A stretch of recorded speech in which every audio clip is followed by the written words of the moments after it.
When you think of the Nintendo 64, what do you think of? You probably think of Super Mario 64, Banjo-Kazooie, GoldenEye 007, Legend of Zelda Ocarina of Time.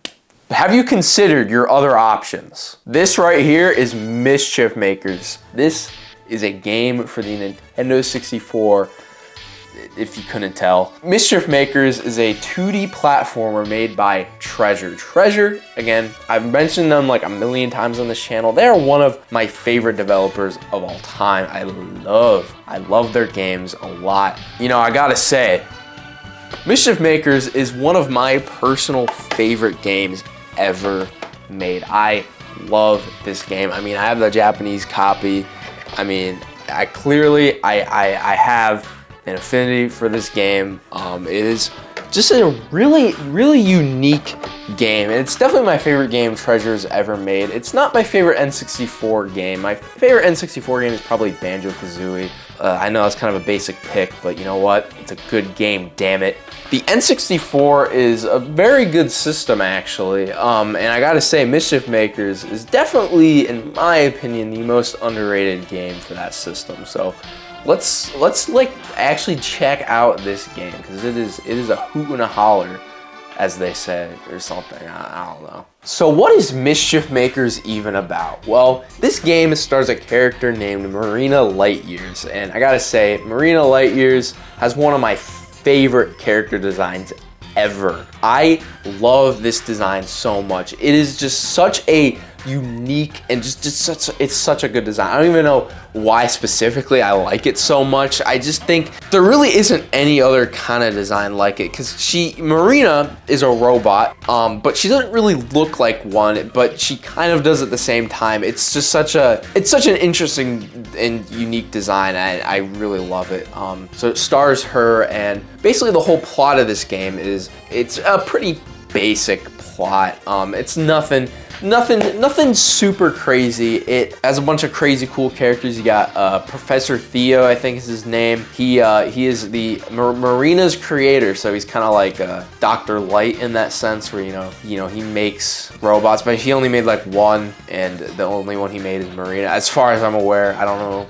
Maybe there's other, if they made other Mischief Makers games, which they didn't, but if they were to, maybe there would be other robots. But he made Marina, and he keeps getting kidnapped in this game, a lot like Princess Peach and Princess Zelda, but he gets kidnapped in probably the dumbest ways possible, like every time. Like, he's an idiot. He is so stupid.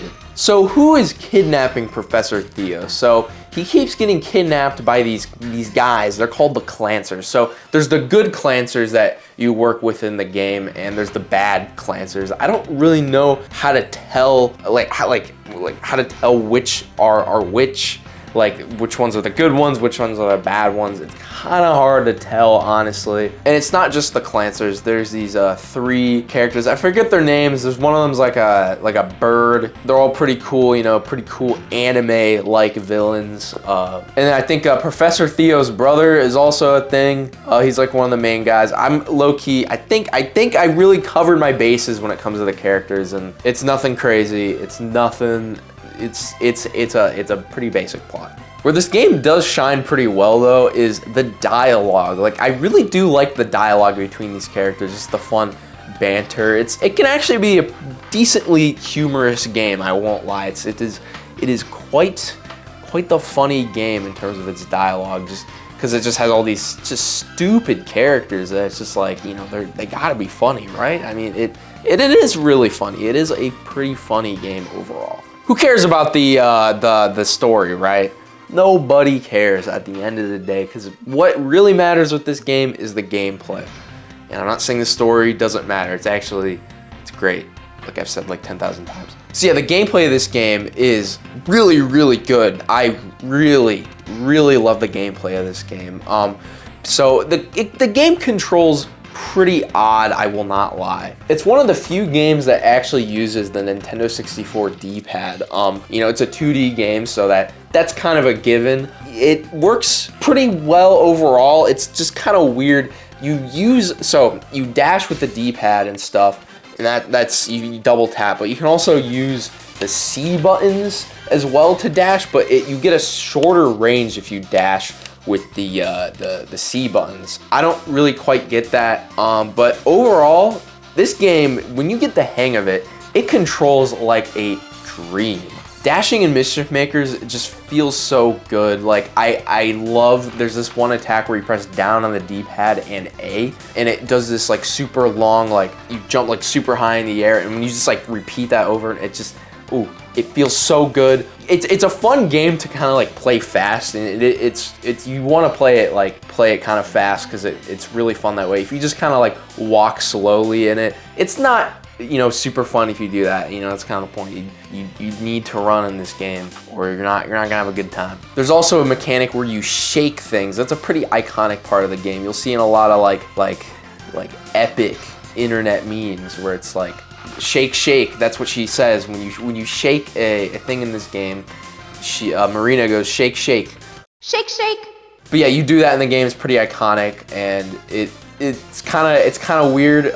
You usually shake it to like shake the clancer balls. That sounds really weird. I kind of need to like explain how these levels even look before I even go into like some of the like shaking stuff. So you'll see in this gameplay, man, these levels look so weird. These are the weirdest looking levels I swear I've ever seen in like any games. They have the faces of the clancers as like the level like structure. It all looks really weird. That's one thing. The graphics of this game are not bad by any means, but they could definitely be better, I won't lie. I think you look at the Japanese box art for this game and it looks absolutely incredible. Like it is possibly my favorite game box art. I don't know if I'd go that far. It's one of my favorite game box arts, and just the art direction of that is just amazing. Just the art of this game is incredible. But in the actual game, it doesn't look nearly as good. I will not lie. It's all like pre-rendered, kind of like Donkey Kong Country. But honestly, it looks worse than Donkey Kong Country, if I'm being honest, which is kind of pathetic, I won't lie. But again, that's not really the style they're going for. But yeah, it still is a nice looking game, but definitely it has its charm. It's very good looking, but just the level aesthetics just look weird with the clancer faces all over. But it's weird. It's really weird. And like I was saying, one of those things, they're the balls and you can shake them. So you can shake them, they can open up like portals and stuff like that. So, you know, there's that. I think I basically covered all the bases when it comes to just the pure gameplay of this game. Like I said, it's absolutely incredible. However, you know, the level design, I don't know if it necessarily lives up to the great gameplay design. The level design is honestly quite odd for a lot of these things. So, you know, there is a lot of like puzzle solving, which is cool, but it's just like some really just like weird tasks in it. Like there's like a lot of missions. There's one where it's like you're like getting like, there's this mom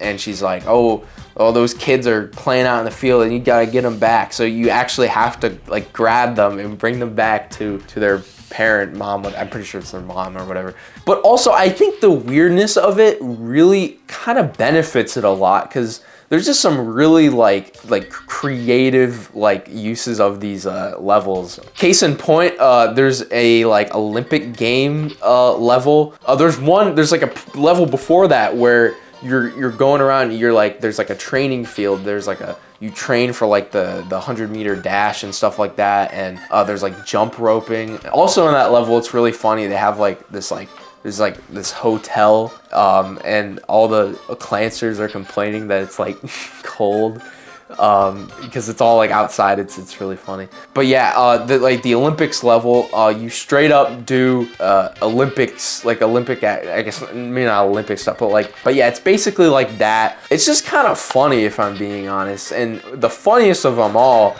is definitely the math one. That is insane that they actually put that in the game. You actually solve math equations, and some of them, you know, for like a video game are kind of like complicated. Okay, it's basic math, but like it's for like a video game, like you're doing like 3 times, like 2 times, like multiplication like 3 times, like, it's insane. You're doing like division. Again, it's still pretty easy for a video game. It's kind of like you're not in that mindset, and that's where it kind of tricks you. And but that's really cool. I really like how they did that. Another like really cool thing this game does is in the cave world, Marina, like she doesn't die, but like it's like something happens to her and she can't like respawn. So basically, you play as one of the Clancers. I forget the kid's name, but he has like a hat and like hair sticking out of it. They literally programmed an entirely new move set and like everything just for this, like for like 2 levels. It's like it's incredible. It's incredible, like some of the lengths this game will go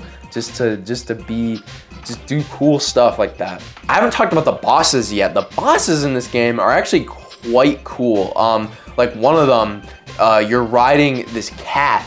You actually can like, you ride the cat, and it's so cool. You can jump on to a missile that that fox guy is throwing at. You can jump onto that, and you can ride it, and then you can also grab another missile, make it big, and then you throw it at the thing. It's really cool. I absolutely love that.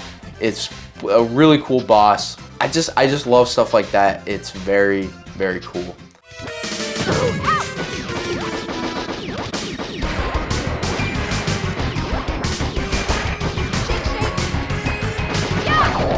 The final boss is kind of lame. It's definitely a good fight, but it's not as like ambitious as the boss that becomes before that. The boss before the final boss is honestly way cooler than the actual final boss. It's pretty hard. It's honestly harder than the final boss. You're like floating around with the bird or whatever, and it's very cinematic. You grab onto another missile, and it plays this like cutscene after you throw it. It's really cool. Really just, it's cool.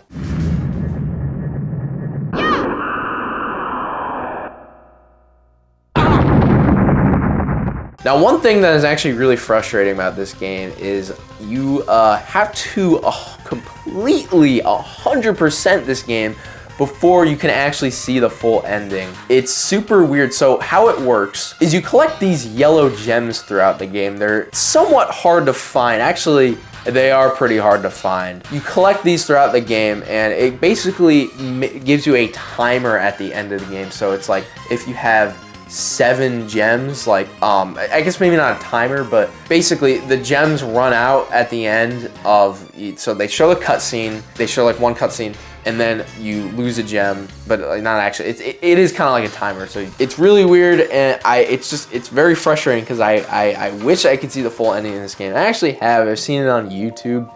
It's really weird. Like Marina becomes like a human.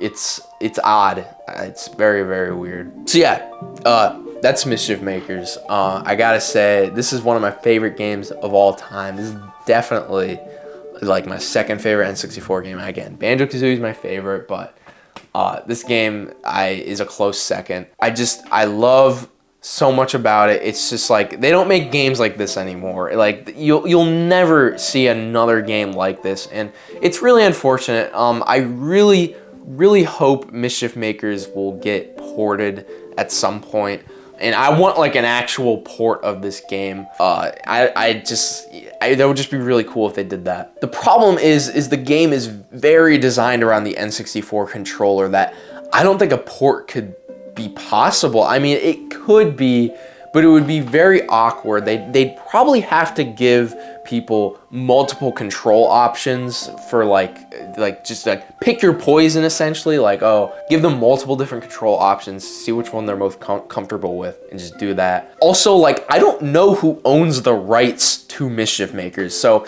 the game was published by Enix before they merged with Squaresoft and they became Square Enix. Yeah, I don't know if Square Enix like owns the rights to Mischief Makers. I assume they do because they published it, but like also Treasure should also have a cut of that because they made the damn game. I don't really know how well this game sold. I'll make my own estimate I'm gonna say it sold 600,000 copies. I'm probably not right in that estimate. I have no idea how well this game sold. It came out in like all regions. It came out in Japan, obviously. North America and Europe, I feel like it did not sell very well. I don't know how well it sold. I mean, you can just take a look at the the North American N64 commercial for this game, and you can look at that, and yeah, it probably didn't sell that well here in North America. I don't know about Japan though.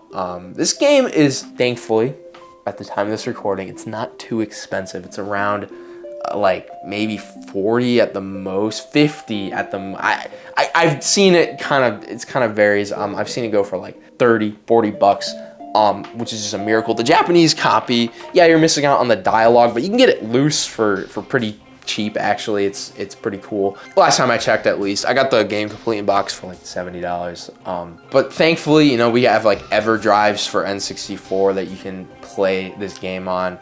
I'd recommend just doing that. You're just, you know, over time, you're gonna end up saving money. You know, if you buy a bunch of N64 games, it's gonna total up to the actual amount of like an EverDrive. So yeah, you can do that, or you can emulate it. It would be kind of hard to emulate. Preferably, you want to use like a USB N64 controller, like any like the Switch Online N64 controller. You probably connect to PC. Listen, anyway, you can play this game. Definitely check it out. It is a very, very quality game. So yeah, play Mischief Makers if you can. If not, I don't know what to tell you.